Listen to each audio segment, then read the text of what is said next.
अच्छा बच्चों ये बताओ क्या है? आपने देखा इसको? अच्छा अब आप देखिए कि कितनी खतरनाक है, इसके बारे में हम आपको बताते हैं।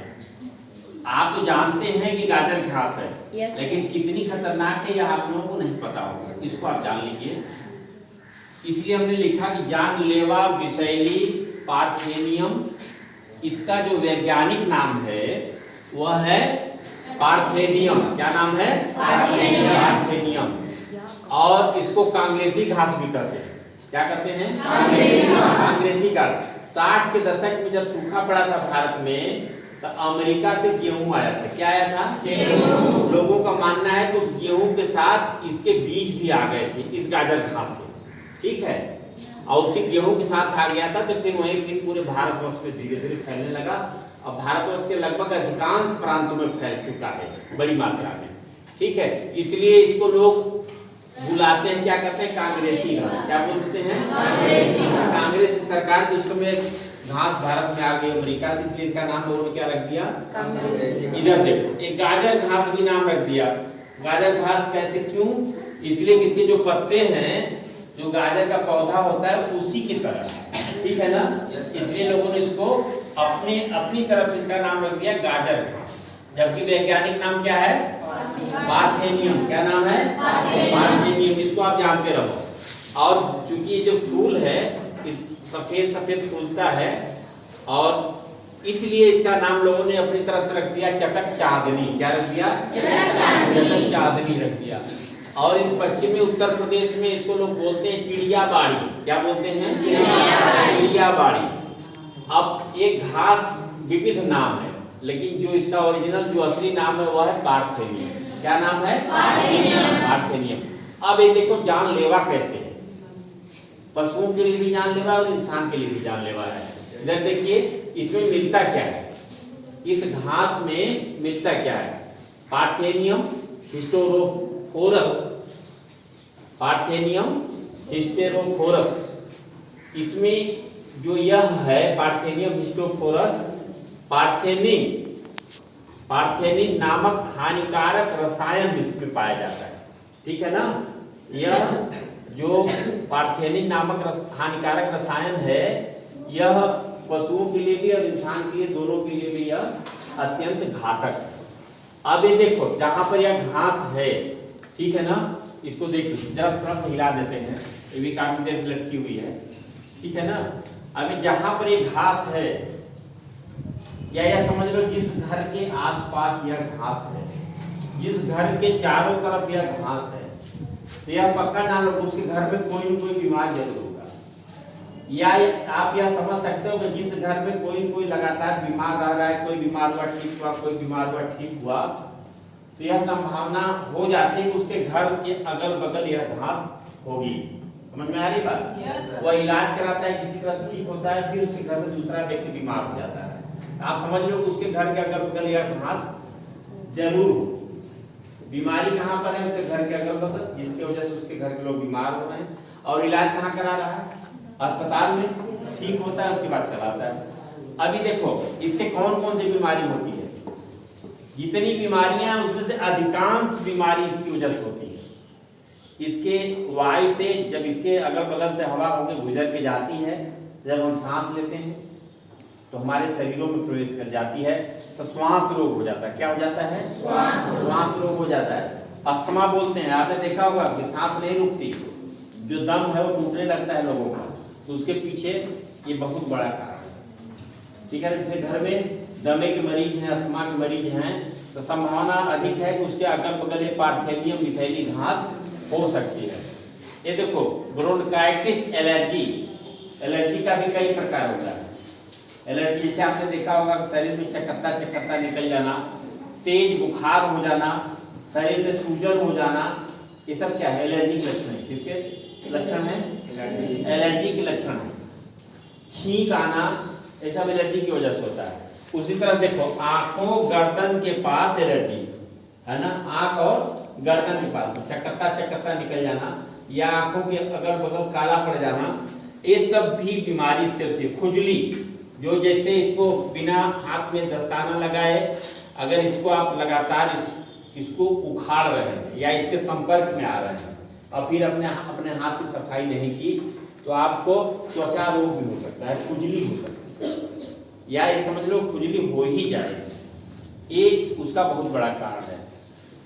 तेज बुखार, बुखार अपने आप में कोई बीमारी नहीं होती, लेकिन जब कोई बीमारी हो जाती है तो उस बीमारी पर नियंत्रण करने के लिए शरीर में जो हमारे मित्र कीट हैं उन शत्रुओं कीटों से लड़ते हैं। इसी कारण से शरीर क्या हो जाता है, गर्म हो जाता है। क्या हो जाता है, गर्म हो जाता है। तो बुखार अपने आप में कोई बीमारी नहीं है, बल्कि बुखार किन कारणों से आ रहा है, बीमारी वो होती है।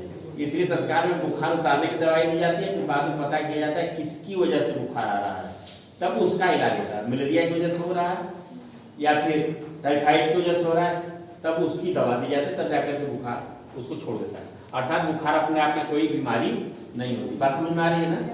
तो यह सब बीमारियां किसकी वजह से, पार्थेनियम घास से। किससे? पार्थेनियम घास से। और देखो यहाँ हमने लिखा है विषैला दूध। जाने जाने में जो हमारे पशु हैं, गाय है, भैंस हैं, घासों के बीच में जो है पार्थेनियम घास उगी हुई है, गाजर घास, अन्य घास को चल रही है, उसी में उसके पत्ते या फूल को भी खा जाते हैं अनजाने में। तो जब वे खा लेते हैं तो उसकी स्थिति क्या बनती है, उनका दूध में कसैलापन आ जाता है। कैसा जाता है? कसैलापन आ जाता है। और लगातार अगर इस घास का सेवन जाने जाने में पशु कर रहा है तो पशु की भी मौत हो सकती है। और इतना ही नहीं, उस पशु द्वारा जो दूध इस्तेमाल, जो दूध आ रहा है और उसका जो इस्तेमाल इंसान कर रहा है तो उसकी भी मौत हो सकती है। बात समझ में आ रही है? आप समझ सकते हो कितना घातक है। किडनी उसकी फेल हो सकती है, लीवर उसका खराब हो सकता है, डैमेज हो सकता है, इतना विषैला है। अभी आप देख लो कि इसका उपचार क्या है, कैसे हम गाजर घास से या पार्थेनियम घास से निजात पा सकते हैं। इसको देखो, वैज्ञानिकों के बहुत तरीके बताए, लेकिन पर यहाँ पर हम आपको बहुत ही आसान और सरल तरीका बताते हैं। क्या करेंगे, जैसे ही उगेगा एक घास जब उगती है वैसे ही इसको क्या करेंगे, उखाड़ देंगे। काटेंगे नहीं, क्या करेंगे, जड़ से उखाड़ देंगे। जड़ से उखाड़ने के बाद नंगे हाथ से न उखाड़िए, ज्यादा घास से ज्यादा देर उखाड़ना होगा तो हाथ में दस्ताना लगा लीजिए। और उस समय जब आप उखाड़िए तो स्वाभाविक है जब ज्यादा घास होगी तो नाक मुंह को भी अपना ढक लीजिए, ताकि इसके अगल बगल से जो वायु गुजर के जा रही है वो आपके नाक मुंह में जब जाएगी तो आपको नुकसानदायक न पहुंचाए। इसलिए और ये भी जान लो, जो पौधा है, छोटा जो पौधा है, जब आप उसको उखाड़िए कोशिश से करिए जैसे उगे उसी तरह से उखाड़ लीजिए, अन्यथा जब उसका बीज जमीन पर गिर जाएगा तो बीज काफी दिनों तक, यहाँ तक कि 2-3 वर्षों तक पड़ा रहेगा, और जब इच्छा होगी वो उग जाएगा, निकल आएगा। उसके लिए तापमान का विशेष मतलब नहीं है, वो कोई भी तापमान हो उग जाएगा, तापमान का विशेष उस पर असर नहीं है। यहाँ तक कि उस पर सूर्य के प्रकाश और अंधेरा का भी बहुत असर नहीं है। इस तरह की घास है कि जो उग जाती है। और आगे देखिए आप, हाँ, जो पौधा और बीज को जब आप उखाड़ते हैं तो उसको कहीं एक जगह एकत्रित कर लें, इकट्ठा कर लें, और उसको क्या करें, जला लें। क्या करें, जला लें। जला इसलिए दें ताकि उसके जो बीज हैं जब जल जाएंगे तो दोबारा फिर से नहीं निकलेंगे। एक और उपाय है, पानी में नमक मिला लें। ये सबसे सस्ता और आसान है ना। पानी में क्या करें, नमक को मिला लें, और नमक को अच्छी तरह से मिला लें। कुछ देर, ऐसा नहीं तुरंत मिलाया तुरंत उसको उस घास के ऊपर डाल दिया, ऐसा नहीं। पानी में नमक को अच्छी तरह से मिला लें, कुछ देर मिलाते रहें, जब मिल जाए तो उसको क्या करें, फिर उस घास के ऊपर उसको छिड़क दें अच्छी तरह से, उस घास के ऊपर पूरा ठीक तरीके से। बात समझ में आ रही है? नहीं समझ में आ रही, समझाना पड़ेगा। तो उसको अच्छी तरह से उस पर छिड़क दें। आप समझ लो कि नमक में मिलता क्या है, कैसे घास सूखती है, इसको आप समझो। नमक में सोडियम क्लोराइड ये पाया जाता है, सोडियम क्लोराइड। अब ये देख लो, ये जो क्लोराइड है ना, इससे जो उसका पत्ता है वो सिकुड़ जाता है। ठीक तरीके से उसको घोल बना करके उसके ऊपर छिड़काव कर दो, और जो पत्ता है पूरी तौर पर भीग जाना चाहिए, उसका पत्ता सिकुड़ जाता है। सोडियम व क्लोराइड इसके वजह से क्या होता है, जो ये क्षार तत्व है लवण का निर्माण करते हैं, और परिणाम में आता है कि वो पौधा सूख जाता है। क्या होता है, पौधा सूख जाता है। यह सामान्य उपचार है, लेकिन सबसे अच्छा उपचार है कि जैसे ही उसका पौधा उगे, यह गाजर घास जो पार्थेनियम है, जिसको कांग्रेसी घास और चटक चादरी और चिड़िया बाड़ी घास विविध नामों से पुकारते हैं, इसको उखाड़ लें सबसे अच्छा तरीका। वर्ष भर में 3 से 4 बार उग जाता है। और एक चीज और जान लो, इसमें से किसी एक पौधे में 1000 बीज से लेकर के 50,000 बीज तक पाए जाते हैं। कितने? आप समझ सकते हो कि अगर एक पेड़ पौधा है, इससे दूसरी बार 50,000 पौधे उग सकते हैं। कितना घातक है, कितना तेजी से। सामान्य का होता क्या, जिसको जल्दी से उगाओ तो नहीं उगता, लेकिन परंतु जो इस तरह की चीजें हैं वे काफी तेजी से फैलती हैं। और यह केवल भारत में ही नहीं है, विश्व के कई देशों में फैला हुआ है। अब भारत के विविध प्रांतों में भी। और दूसरी तरफ देखो, जो हमने बताया कि वर्ष भर में 3 से 4 बार। बीज के बारे में बताया कि एक पौधे में 1000 से 50,000 तक इसमें पाए जाते हैं। और इसका जाने का माध्यम देखो, ये जो उड़ता है स्पंजी होती है, इसके जो फूल हैं, इसको देखो स्पंजी होते हैं। ये क्या होगा कि जब तेज हवा चलेगी तो ये टूटेगा, तो टूटकर क्या करता है, उड़ता भी है। हवा के तेज वेग से एक स्थान से दूसरे स्थान पे चला जाता है। तो हम समझो कि यहाँ है तो अगले दिन वहां नहीं होगा, वहां पे हो सकता है। और पानी के माध्यम से भी।